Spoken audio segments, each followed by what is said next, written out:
Well, good afternoon, Ian. It's good to connect over video. I know that you're on Pacific time right now. You would have loved joining us here in person tonight at the Naples Tech, but it's just not possible. Last minute circumstances that I'm sure we'll get into. But thanks so much for taking the time as a founder. I know you got a million things on your plate right now, but you've got an exciting company that we'll dive into your story as an entrepreneur as well, and talk a little bit about aerospace and space tech, right? Because that's the whole theme for tonight at Naples Tech. So thanks again for making the time, even if you can't make it in person and being available for this. Really appreciate it. Of course, yes. Thank you for having me. Looking forward Yeah, to it. yeah, thank you, Ian. Well, we said right beforehand, the first item on our quick agenda here is really understanding what is Zing Drones in a minute. Like if you can do the we'll call it the value proposition in 1 minute, that'd be helpful for everyone in the room that doesn't know your company, and I think that's probably the majority of them. So tell us in under a minute, like what would that be? Sure, sure. So Zing Drone Solutions really focuses on the airspace of the future. So right now there are over 1 million drones registered in the United States, and there's the regulations have been evolving pretty rapidly as of late. One of the main regulations that has been an enabler of this airspace to for drones is this technology called remote ID. This is one of the first products we developed. It's called a remote ID broadcast module, which is a digital license plate for drones. And it basically adds identity to the drones in the airspace. So this sends out a ping once per second over Bluetooth and Wi Fi, and that ping contains the exact location of the drone, its altitude, and the location of the pilot. And that basically is one of the building blocks for this drone enabled airspace where you see drone delivery, things like Amazon making drone deliveries down in Ruskin near Tampa now. They have a total of 10 locations. And in Dallas, you can see like a big metroplex of long range drone operations, including drone as a first responder with police. So this first product is the Z-Rid. That's the remote ID module. We have this other product called the Z-Scan Mini. This is a portable drone detection system that can be used to protect things like wildfire areas. So with this remote ID technology that's now required in all drones since 2024, the scanner technology enables uh, like first responders to use that technology to immediately identify information about a drone and its operator. And then the other product we have is the Z-Scan system, which is installed at correctional facilities to prevent contraband drops into the facilities. So before people were using slingshots to send things into correctional facilities, now they're using drones. And the large Z-Scan system detects a variety of drones, not just remote ID, but basically it creates a perimeter of airspace security. So we have Z-Rid for remote ID, Z-Scan Mini for portable drone detection, and the Z-Scan system for a more advanced drone detection system at a fixed site. Ian, incredible. Three lines of product. I'm sure we can go into much more detail on each because both the identification, which is essentially creating the DMV for every drone flying out there, as well as the perimeter of security, which I'm sure could be applicable to so many different use cases where security is needed. But before we go there, I wanted to dive into like your own personal journey and what got you, Ian, in the first place into this business, because that's really the first reason we're here is to unpack entrepreneurial journeys like yours, and would love to know what got you in this in the first place. For sure, for sure. Yes. So when when I was in high school, I was developing things like iOS apps, and through developing those iOS apps, I got exposed to like tech entrepreneurship, Y Combinator, things like that. And I basically was working with a lot of entrepreneurs to develop the mobile applications for them. And I started seeing like the possibilities of what could be done in tech entrepreneurship, like how there was kind of like no ceiling on the on the potential, and I got really hooked. So in college at Florida State, I started joining a couple different startups developing mobile applications. And one of those startups was working on a real estate application that they were using some of the first generations of the of drones that were coming out. This was right when people were able to get a license for their drone to be able to fly it commercially. And so I started really digging into this industry and understanding the regulations around it.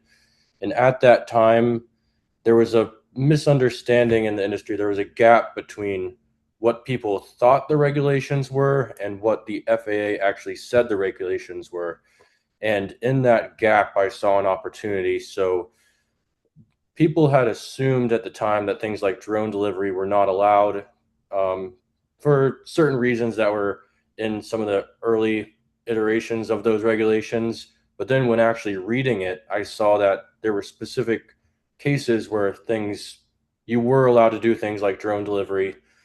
And so when I joined that startup and got that first drone and as kind of a test unit, I saw what it was capable of. So drones I had flown previously, they get stuck, blown around in the wind, fly into a tree. This drone from DJI, you would take off, you have a 1080p view right on your phone, and it's perfectly stable in flight, and it could fly a mile out, 2 miles out without losing connection, and it would remain perfectly stable. And I thought, wow, this is instead of doing software and just like the software space, now you can write software and actually affect like a physical product in 3D space. And I thought that that was going to be really a game changer with package delivery, a number of different things. So I eventually joined a company called Collio in St. Pete, which does law enforcement technology.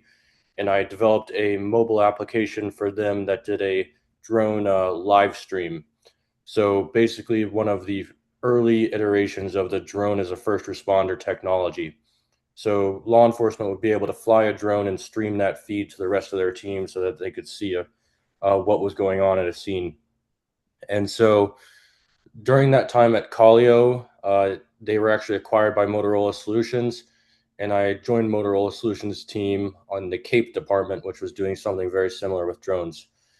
And so I started to see while while this technology was amazing and had a lot of capabilities, the regulations had to evolve to catch up. And around 2021, they did start to evolve. So that technology called remote ID came out as a proposed regulation, and I saw an opportunity. And I joined my one of my co-founders up at MIT. We got an office up at MIT, and we actually developed this Z-Rid technology.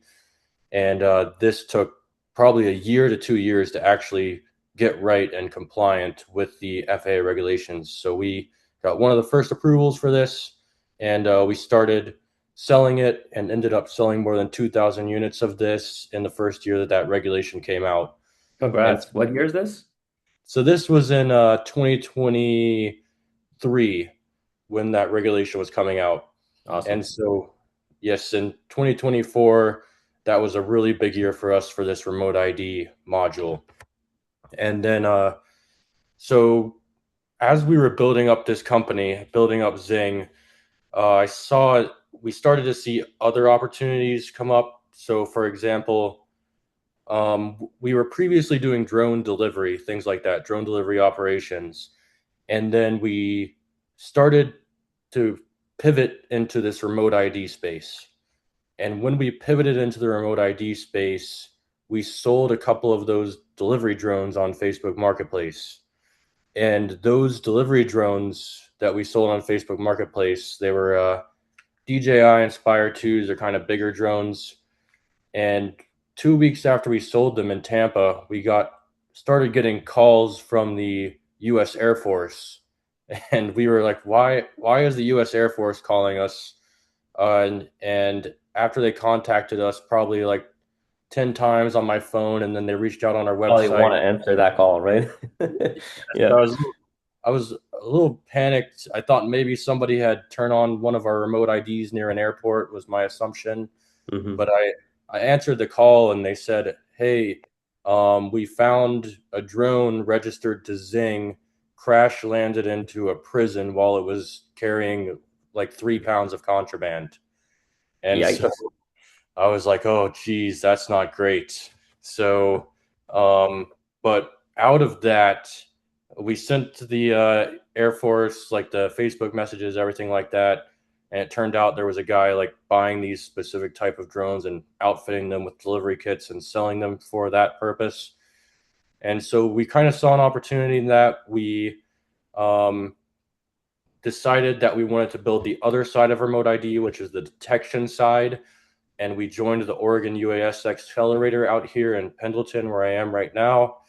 And we actually ended up winning the investor demo day and then a counter UAS challenge with companies all around the United States and around the globe. We won first place and $100,000 prize. And from Congrats there, again. Yeah, that's awesome. thank you. Yeah. And from there, we uh, launched Zscan and actually have it installed at multiple correctional facilities around Oregon. So it's evolved quite a bit, and we actually are 80% closed on a funding round now, and the lead investors are out here in Portland and Pendleton. So it's an exciting time for Zing. We've pivoted a little bit, but this new trajectory is looking really promising. Well, it certainly is. And I love, Ian, how, based on some unfortunate circumstances on like w one of the avenues, opportunity came out because frankly, you handled the problems well, and that gave you opportunity to see what other big challenges are still out there, right? So much of the entrepreneurial journey is filled with incredible challenges and struggles and juggling all kinds of different priorities. But using some of the worst circumstances for good. I think it's generally part of the journey, and it's unfortunate because it seems like we have to suffer a lot for successful entrepreneurship, but it's part of the journey. So maybe talk to us about just some of the latest challenges in growing this business. You mentioned funding round, which, by the way, we'll put an asterisk on that. We'll talk offline. I'd love to for you to just maybe teach our crowd here tonight about some of the challenges you had to overcome, even just in the last couple months, 2026. Yeah.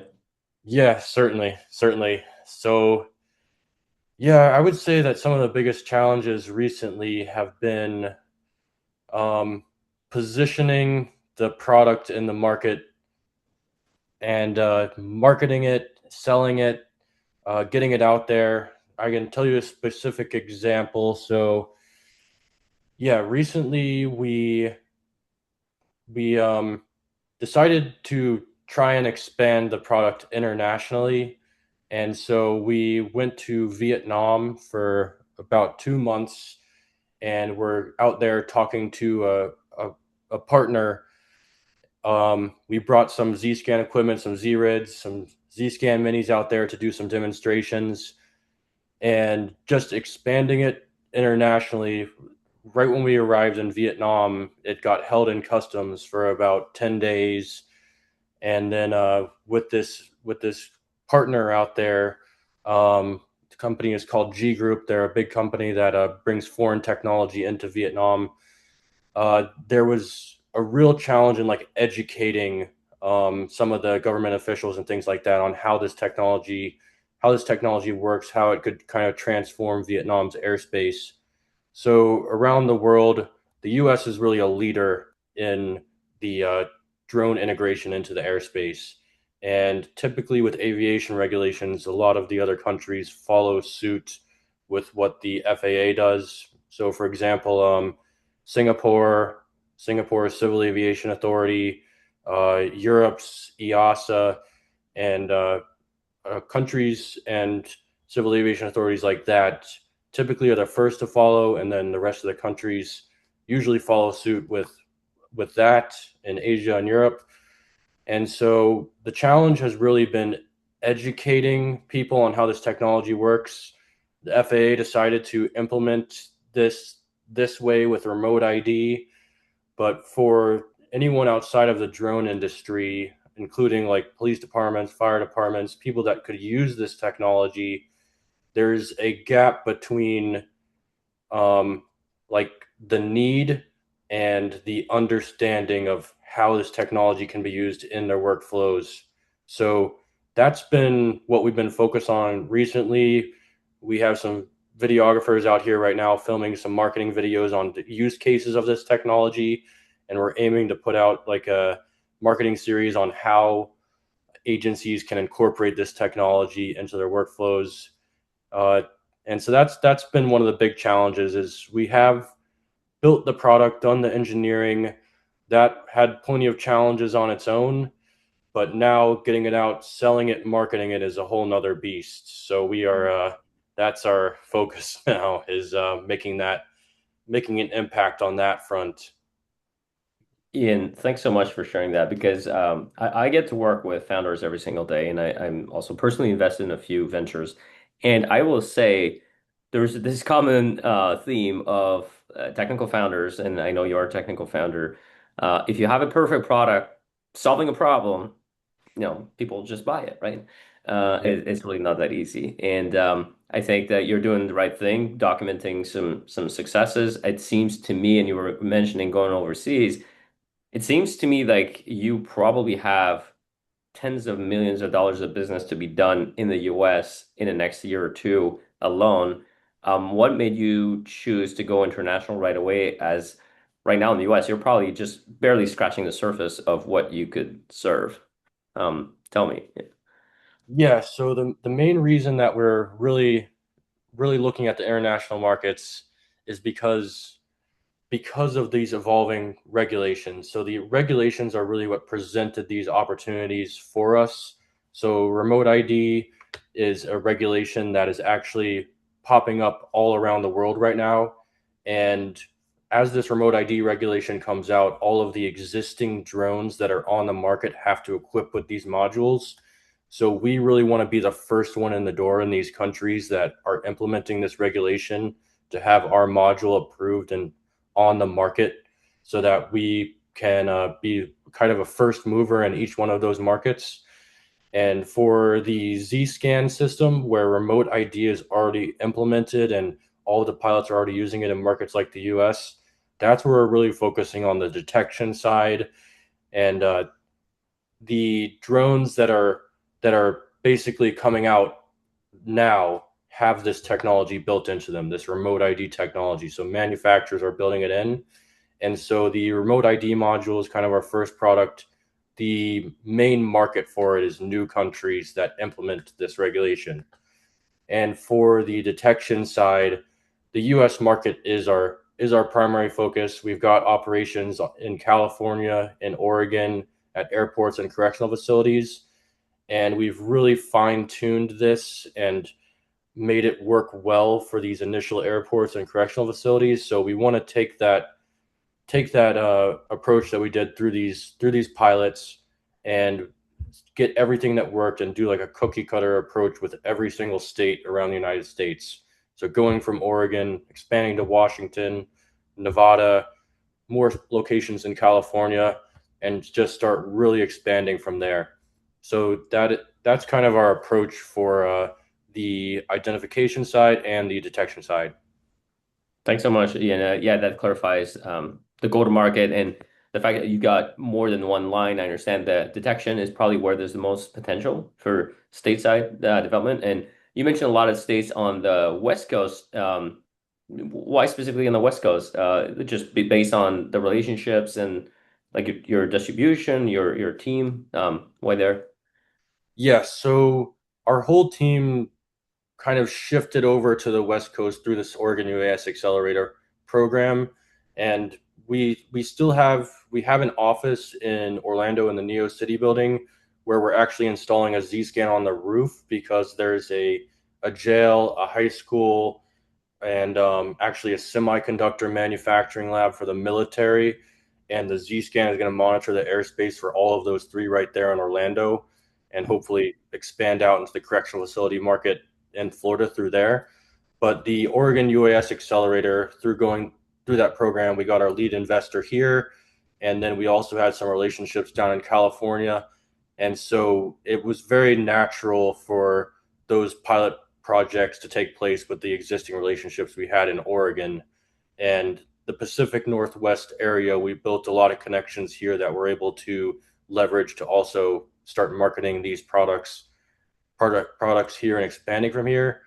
And yeah, that's uh, a lot of the connections we've made here have made it easier to bring it to market right now in Oregon. No, thanks for that clarification. I mean, I know we're already been going a while, so I'm gonna try to wrap it up in about 2 or 3 questions for those in the room here. So, because I know it's also like a video format, not the usual in person, and you kind of mentioned the reason that you couldn't make it. Got this exceptional opportunity to document some case studies, and now's the time. So this week you're on the West Coast doing that. Let me ask you. I know you were born close to Melbourne, Florida, where the Space Coast tech is mostly happening. Navigated towards Tallahassee. You spent a year in Miami. You were up in the Tampa area. Now Orlando's home base, but you're also in the West. But in terms of Florida, because this is a Florida tech community, tell Yeah, us about your journey and what you've learned from these different pockets of entrepreneurship across the state. Is there, I know how vastly different they can be. So maybe just mention a couple words on that. yeah. So Florida is very unique in that I feel like there's a lot of different pockets throughout Florida of different styles of entrepreneurship. So when I went up to Tallahassee for college, there was a co-working space there called Domi Station that was really pushing local companies, kind of like SMEs, to really build up their businesses. There was a few tech companies that were also part of that. They were um, really trying to understand like product market fit, bringing their products to the market. And so basically, Tallahassee really showed me kind of like what tech entrepreneurship could be through joining things like Domi Station, and FSU's new innovation hub was started uh, towards the end of when I was there. And then they also opened the Jim Moran College of Entrepreneurship in about 2020. And I was actually part of the first cohort of students that went through that master's program for product development.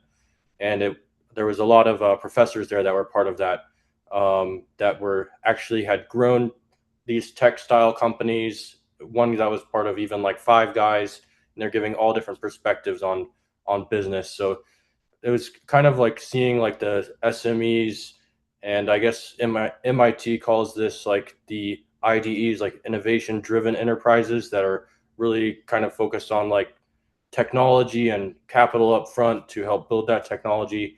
So started seeing some of that in Tallahassee too.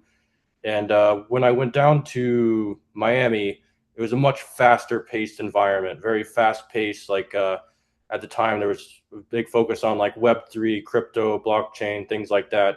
A lot of companies like starting there and really growing fast.